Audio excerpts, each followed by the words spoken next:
Hello everyone, my guest today is Kati Piri. She has been a member of European Parliament from Netherlands since 2014 and she was the Parliament's rapporteur on Turkey in her first year. Currently, Ms. Piri is the vice chair of group of the Progressive Alliance of Socialists and Democrats in the European Parliament. Welcome, Ms. Piri. Thank you very much for this invitation. You are also a member of the delegation of the EU-Turkey Joint Parliamentary Committee, aren't you? Yes, that's correct. I thought after having been Turkey rapporteur for 5 years, I want to have also some formal function in this mandate related to Turkey. That's great. So my first question is about the Bogazici University protests. You shared a quite harsh statement on your Twitter account about that as to how the government handled the protests. Would you like to elaborate? Well, I think everyone in Turkey has seen how the government handled the protests, not only in Turkey, but the pictures went all around the world. What we see with the appointment of a rector is a clear violation of academic freedom. What we see with the way that the protesting students are being molested by the police is actually a clear violation of the right to peacefully demonstrate. So unfortunately, this, of course, always again tainted the image of Turkey. This crackdown, all the violence that we saw being used against the students, but also the unacceptable, really unacceptable words that were used and are being used still today. I just heard what Mr. Bacelli called the students snakes. We heard the statement by Minister Soylu talking about LGBTI. These are really disrespectful words to use against students who have the right to demonstrate, who have the right to be very, very angry about the fact that to their university there is a politically appointed rector. So that was what my tweet was about, to also show the solidarity as a member of parliament with the students. Our topic today is the current state of relations between EU and Turkey. So today, as of today, how do you see it? How do you describe it afterwards? Well, to be very honest, I don't think we see actually an improvement in the relations, despite some of the nice words that the government is using, wanting to restart this relationship. We saw the Turkish Foreign Minister Çavuşoğlu coming to Brussels, I think it was a couple of days ago, 10 days ago. But despite these words, we don't see any action. And to be honest, I'm a little bit tired by a government constantly, every now and then, they're talking about wanting to have a better relationship with the European Union. They know exactly what is needed for that, namely a restoration of democratic rights in Turkey itself, respect for the rule of law, but in action, we haven't seen anything concrete, not just in the last month, but nothing in the last years. So yes, there's also a will from the EU leaders, absolutely. You have seen that in various statements to improve the relationship, but unfortunately, I don't think that is going to work out as long as we have the situation as it is in Turkey, whereby people like Osman Kavala, Selahattin Demirtas, despite clear verdicts of the European Court of Human Rights, are not being released until 10,000s of people without any fair trial are staying in jail. And like the pictures we see from Istanbul, how the situation with the students are being dealt with is, of course, coming on top of that. So yes, I also would like to see an improvement of the relations, but for that, we also need to see concrete action from the Turkish government. But you say so, but for example, for the last two EU summits, the leaders' summits, we haven't seen any wording about the so-called political criteria, the relation, as you said, as to the restoration of democratic rights, respect of rule of law. It was rather another type of list of expectations about the foreign policy of Turkey. So would you like to comment on that? Because this is very important, your answer, because you made a very recent call on EU governments, not only to Turkey this time, but this time to EU governments, to use all means to ensure Ankara's compliance with the European Court of Human Rights ruling on Demirtas and other people. Don't you think your call might fall on deaf ears? Well, there's always a risk of that, right? But we are still the elected representatives of the citizens in Europe, together with my colleagues in the European Parliament. And as you know, in our relations, not just with Turkey, but with any candidate country to the European Union, we always put the emphasis on respect for democracy, respect for the rule of law. There's nothing else we do with Serbia, Bosnia, other countries in the Western Balkans than we do with Turkey. Having said that, I was extremely disappointed by the Council conclusions because, as you state, indeed, the Council conclusions were only dealing with the foreign policy of Turkey, be it the situation regarding Greece, be it Cyprus, be it the situation, of course, with neighboring country Syria. But they didn't mention in a single word, in a single sentence, the situation inside Turkey, where, of course, there are millions of Turkish citizens who are not happy with how things are going in their country. And as long as Turkey is at least formally a candidate country of the European Union, I find it very embarrassing that the EU leaders did not even bother to put that anymore into the conclusions of the Council. I think it says enough about how EU leaders view Turkey. They don't view Turkey any longer as a candidate country to where it should matter what is the internal situation. And that is, I think, very, very sad, because I always said the moment that Europe stops speaking about human rights inside Turkey is the moment that Europe apparently has given up on any possible future membership of Turkey. Now, that is not my line. As you know, that is not the line of the European Parliament, but unfortunately, I think that is what these Council conclusions tell you. Exactly, actually. And when we see how European Union deals with the similar issues within European Union, I mean, the Poland, Hungary, actually, their stance doesn't seem much strong. But could I ask, is this because the way Turkey has been dealt with in the last couple of European summits, as you mentioned the details? Is it because, EU is somehow taken hostage to Turkey's trump card, the refugee issue? Or is it because they really don't want with Turkey any relationship except for a transactional one? Yes, well, there are many questions there. Let me first of all say about the internal situation. You are absolutely right. Inside the European Union, we have problems. As you know, my parents are from Hungary. I was born in Hungary. I think the situation in Hungary is really, really bad and not worthy of an EU country. And we should be much more vocal on that. As you know, the European Parliament started the Article 7, which calls about, suspending the voting rights of a country. We started that process against Hungary. You know, the European Commission started that process against Poland back in 2016. So it's not like nothing is happening. But of course, it is also tainting our credibility towards countries outside the European Union. If we have problems with democracy and rule of law in our countries, in our own countries inside the EU. You're absolutely right on that.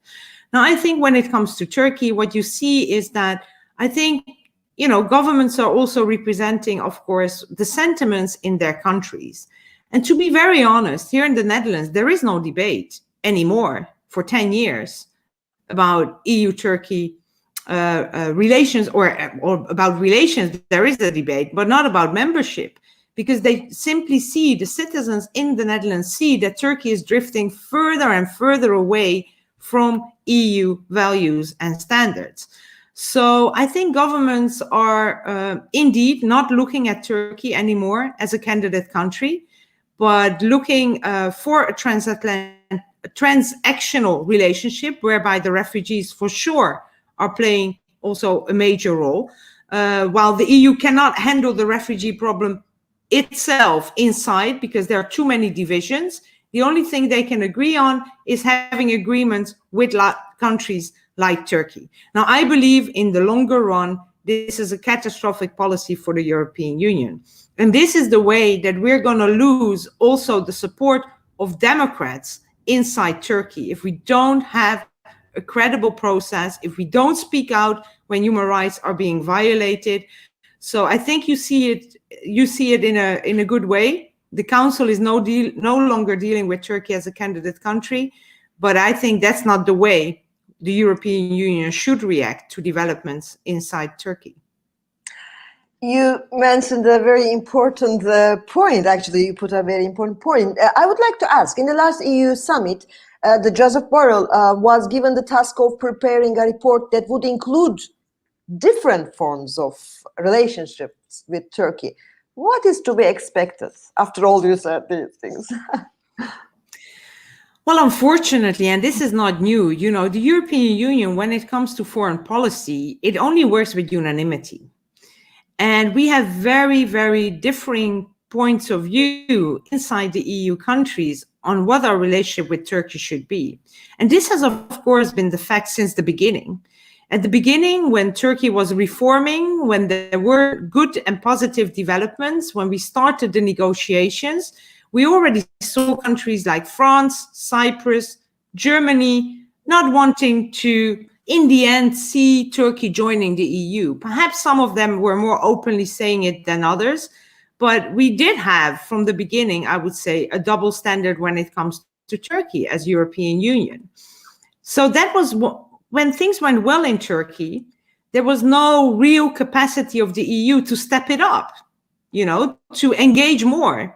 And now we see when things go bad in Turkey, as we are seeing over the last couple of, the last 4 years, again, the EU, because of its internal divisions, is not able to come up with a strategy instead of just reacting to events. So the only thing we are doing now is reacting.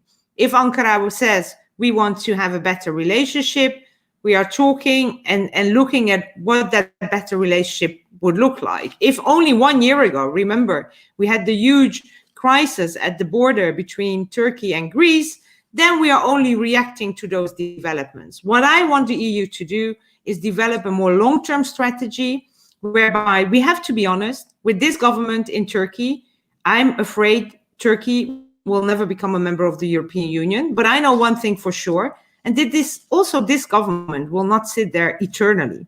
And I always said the door should remain open for a different government, for a different country. When the democratic reforms are being done, we should be again talking as equal partners. And in the meantime, we have to show our solidarity with millions of people in Turkey who believe in the same democratic values. And I'm afraid that very often they are feeling very left alone by the EU leaders. Right. Ankara not only says that it is willing a new kind of better relationship with European Union, but also internally it says we are reforming. You see, there is a new talk about a new constitution. Don't you find these statements sincere? No, not at all. I'm very sorry. I haven't seen a single proof about the sincerity of those statements of reform. What I see every single day is actually the opposite. So,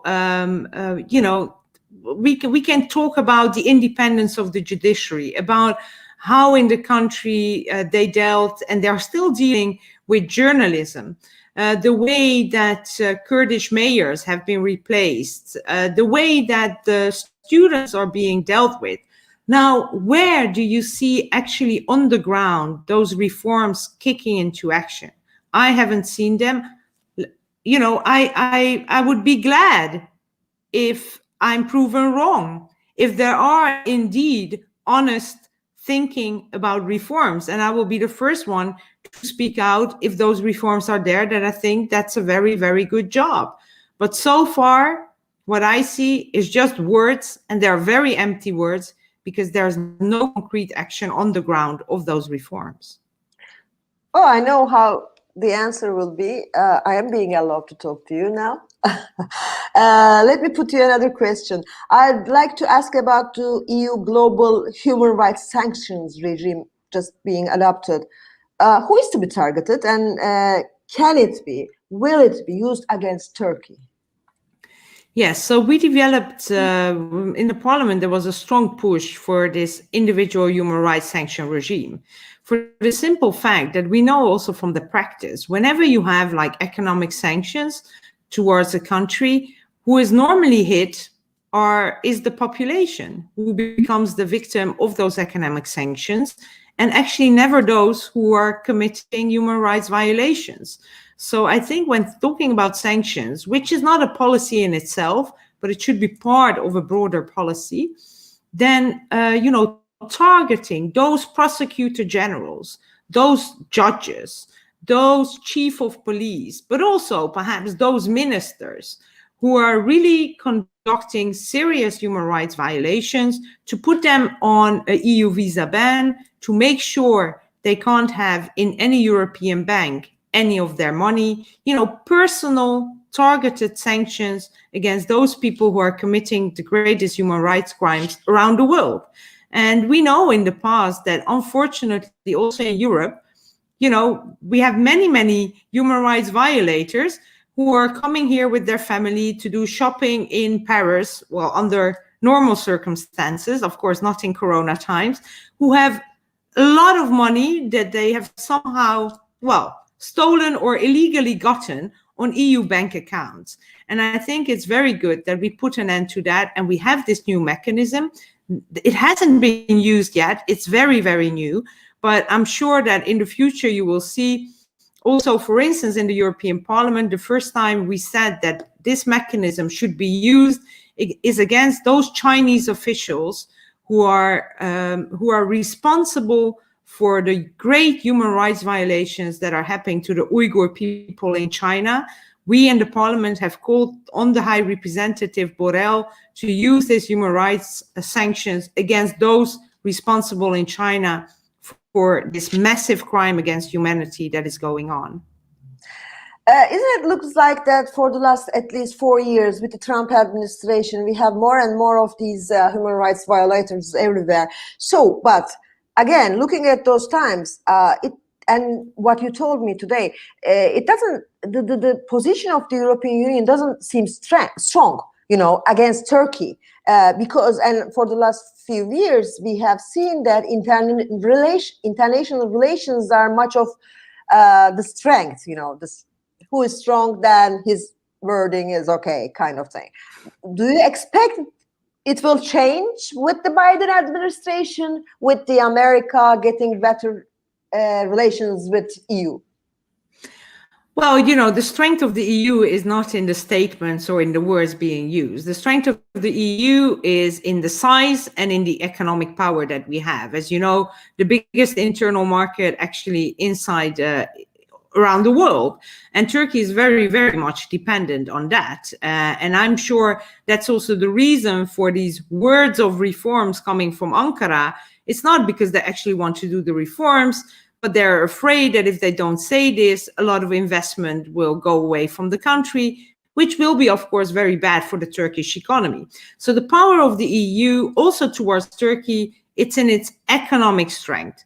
And I believe we should use that much more than we have done so far. What I mean with that is not so much not economic sanctions, but what I mean is to provide Turkey, the Turkish government, the possibility for expanding the trade relations with the European Union, but only in return for certain reforms. Now, I think that's the card that the European Union should have played years ago. And I still think that's the card that the European Union must be playing today. And yes, my hope is that with a new administration in Washington, with again having a US president who at least values democracy and values human rights, that also the European Union has again an ally in Washington to to unite voices in this. And I'm sure also the Turkish government, you already saw, President Erdogan was not the last person to congratulate Joe Biden as president. He was smart enough to know that a different wind will be blowing now also from across the Atlantic. But unfortunately, we haven't yet seen those reforms that are needed for those improved relations. But Ms. Piri, when you mention economy, this is a very, very, very weak point of Turkey as of now, especially, and I am sure it won't fall on deaf ears in that issue. But in the past, we have seen that, especially Mr. President, Erdogan and his government, Ankara, doesn't like open or direct or indirect threats, and they don't act upon them. They might go, and choose to get loose of European Union and stop being a candidate country. Do you see such a future? What happens, and how is your take on that? Well, it could be, but let's not forget that despite, I'm not saying there's a perfect Turkish democracy in place, otherwise we wouldn't be having the conversation we have right now. But we have seen that change is still possible through the election booth in Turkey. And Erdogan has noticed this himself. He lost major cities in Turkey to the opposition. He does not have a majority anymore in parliament. That's why we see this, I would say, very problematic alliance with the ultranationalists in Turkey as well. So he knows that if he can't keep up, if the Turkish population is not satisfied with his policies, then there is a very big chance that he will be voted out of office. And that's the way, and therefore I don't think he would ever risk breaking all the ties with the European Union, simply for the fact that many Turkish people feel more linked to the European Union than they feel to Central Asia or than they feel to the Middle East. So, from a domestic political perspective, I think President Erdogan is smart enough to not to play that card. Last question, briefly, please. It seems that the Biden administration will be harsher on Russia and maybe together with Europe. And when you think that Turkey is very much, maybe uneasy relation, but it looks like they can get on with the leaders, Russia and Turkey. So what if Turkey became part of that front? Look, you would need the support of the population for that. And let's be honest, looking over the history of Turkey, I don't see that strong relationship with Russia. And there are many, many different, Russia has a totally different economy. Turkish economy is very much linked to the European Union. Also geopolitically, Turkey is a member of NATO. Obviously, Russia is not. So to be honest, I think what Turkish president is trying to do is to play with different cards and trying to have a Turkish model of foreign policy, but I don't see any risk of that being fully aligned with Russia. Kati Piri, thank you very much for this frank conversation, and hope to speak to you in a better environment, both about coronavirus. Maybe we can see each other in person, and hopefully in a better relationship. We will be talking about a better relationship with Turkey and EU. Thank you. I would love that. Thank you very much. Thank you.